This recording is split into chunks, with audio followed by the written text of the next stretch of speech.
We have a full moon, and it is also a lunar eclipse. Let's take a look at how this is affecting the world. It starts from the 17th and the 18th, but we will feel the effects now, as well as the 18th, the 19th, and even the 20th. Let's take a look astrologically how this is going to affect you. First, we're going to take a look at how this is affecting your health. Many of you are probably already experiencing digestive problems, including symptoms such as IBS, constipation, food sensitivity, because this is a Virgo Pisces energy. It is also a bit of a Leo energy as well. Remember, astronomers don't care about what constellation that these planets are in. I'll show you the proof later. But in Western astrology, they're just going to be strictly around Virgo and Pisces. But this has a flare of Leo in it. So you want to take a look at blood sugar and how sugar in general is affecting you. It's going to create some issues with our stomach, our skin issues, food allergies, etc.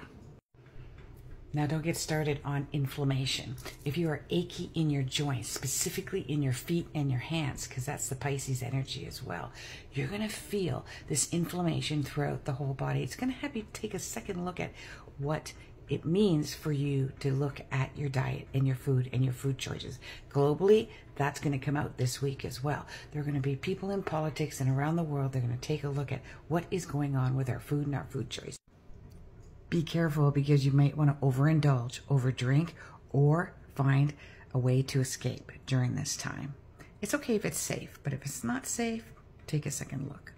There's an emotional overload. There's looking at the past, looking at your history, looking at your childhood. If you've got any type of abandonment issues, all of that's going to come to surface right now. But it's a good chance to take a look at healing it. It's a massive chance to sit down with yourself and heal your abandonment issue.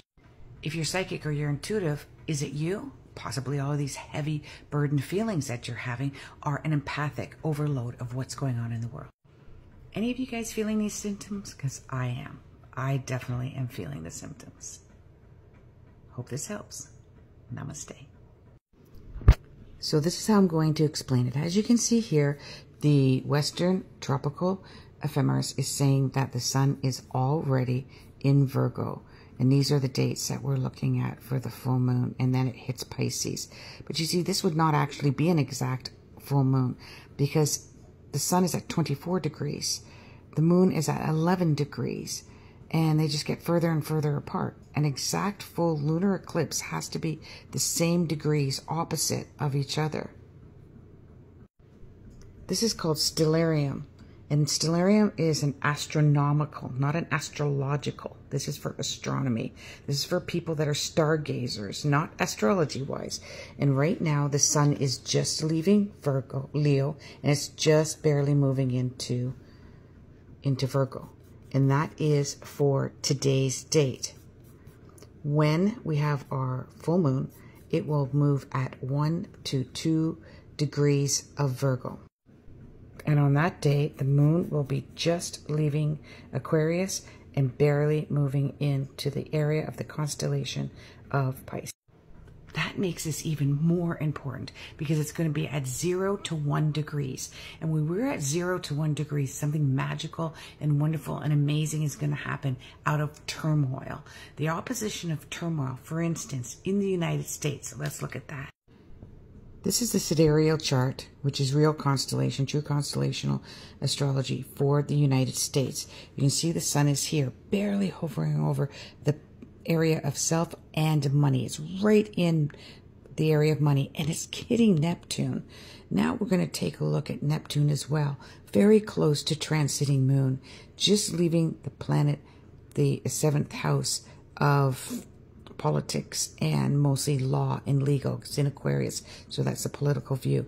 And Saturn is still in there. The fact that they're hovering over 2 parts means that there's going to be a massive awareness around our psychological well-being, because that's the 8th house, of our children, where the wool is being pulled over the eyes, and how it is creating an influx of income, money, finances, and the whole tie around money and finances. And the fact that this is an opposition is going to create, and Saturn is close in each one as well, is going to create some sort of public rage. That's with Mars going into the 11th house. And this was only for 2 days. So whether it's brought up by politics, or it's brought through the governing bodies, or it just becomes a massive movement. It's going to be about save our children. Save our children. The whole scheme is going to be about saving our children. Stop having big people make massive amounts of money around. I'm thinking it's food. I don't see it as the educational system, because the original moon is in the house of the 6th house, the house of health, the house of nutrition.